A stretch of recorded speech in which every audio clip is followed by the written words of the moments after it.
think this is one of those games that Maresca really deserve an apology from Chelsea fans, to be honest.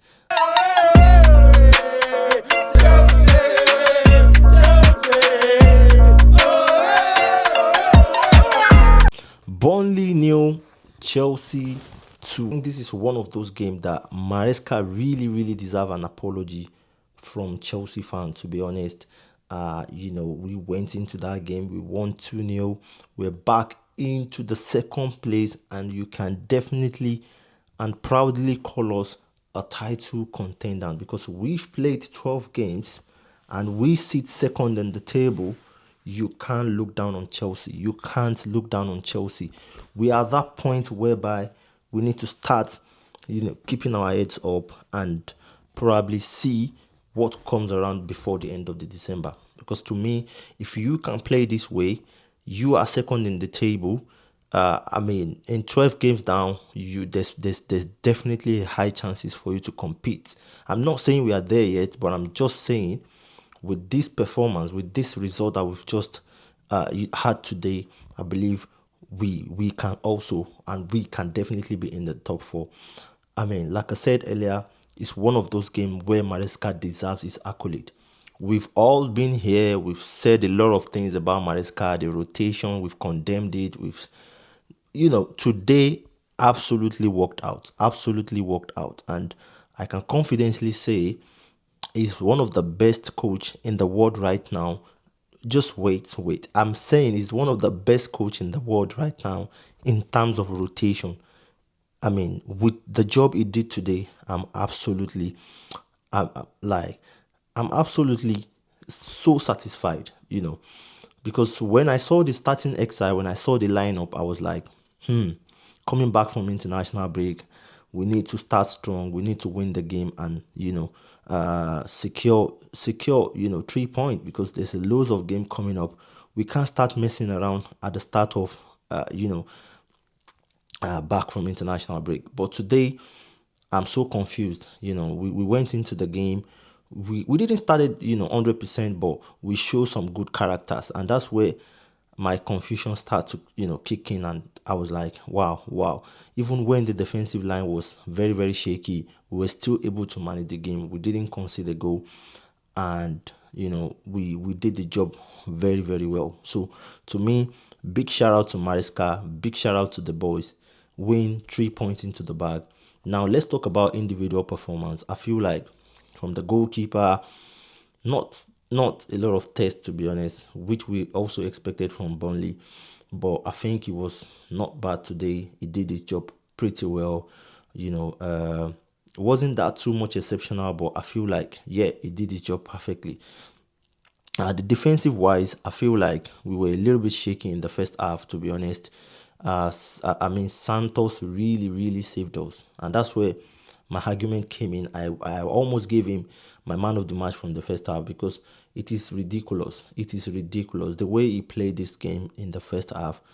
It's a top level. And that's where you have to look at it and say, come on, this guy has learned a lot from Casado, because he knows even if he wants to have a chance in Chelsea, you need to play up to that level whereby a coach can say, come on, go into the game, go and do your thing. And that's what happened today.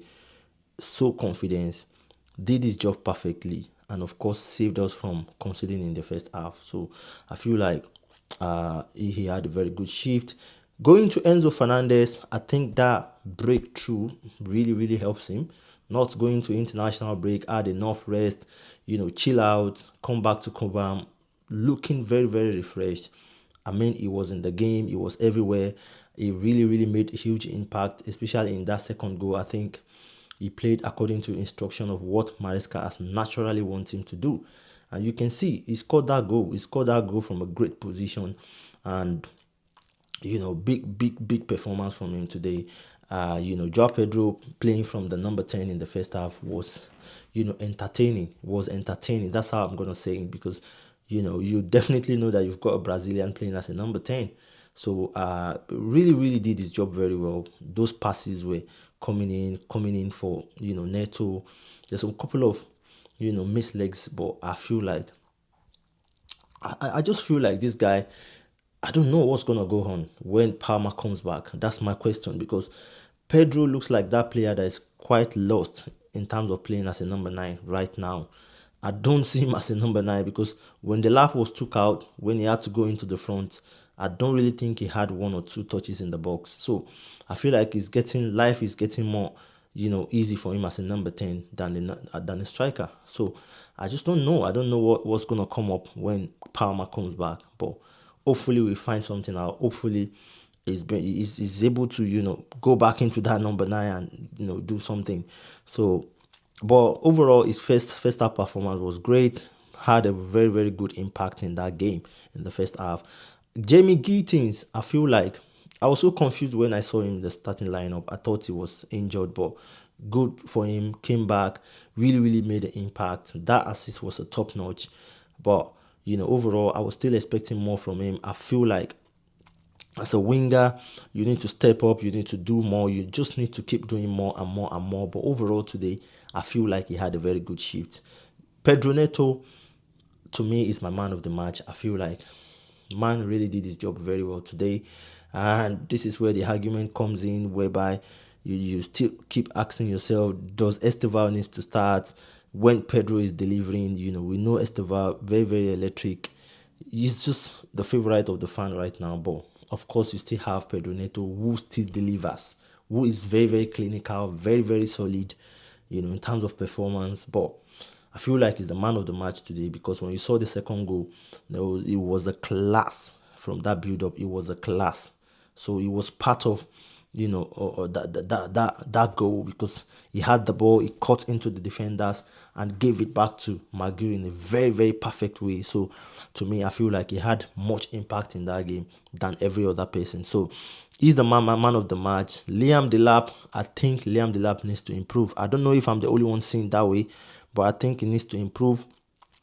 It's good for his striker to be selfish, to be honest, but it's a big question around you being selfish. You have to deliver. If you want to be selfish, you definitely need to deliver. And that's where the argument comes in. The first half, I believe he should have made a huge impact in that first half. Even if he doesn't score a goal, there's a clear-cut opportunity for him to pass the ball to, whoever is in there. There's another one in the second half where I was expecting him to give an easy pass to Joao Pedro, or is he Pedro Neto, but he failed to do that as well. So I feel like he needs to do more, and now you need to start thinking about what's happening, because Maguire came in 70-something minutes and made a huge impact, scored, made an assist. He should have been selfish as well to try and kick that ball into the net, but he saw, Enzo Fernandez coming and he made it easy. So I don't know, maybe it's high time to start Maguire ahead of, Liam Delap. I don't want to go into that one. It's too early to judge that, but I feel like there's still a lot to do. Maguire came in, made a very good impact. What a guy, what a player. Still shows and still prove himself that he's a proper striker. Malo Gusto had very, very huge impact coming in for, coming in as a sub. Badiashile, I don't know, uncalled for yellow card, but obviously, it happens sometime. But the fact that he was able to come in to make the rotation looks more professional, I feel like that's most important. So yeah, guys, that's my match preview, and let me know what you think about the game. We've won this one. On to the next one, Barcelona. Arsenal coming up as well. Let me know what you think about this game. 3 points back into the second until Man City finish their game today, and let's see what happens in the week 12 after all the game is being played. Up the Chelsea. Let's go. See you on to the next one. Peace.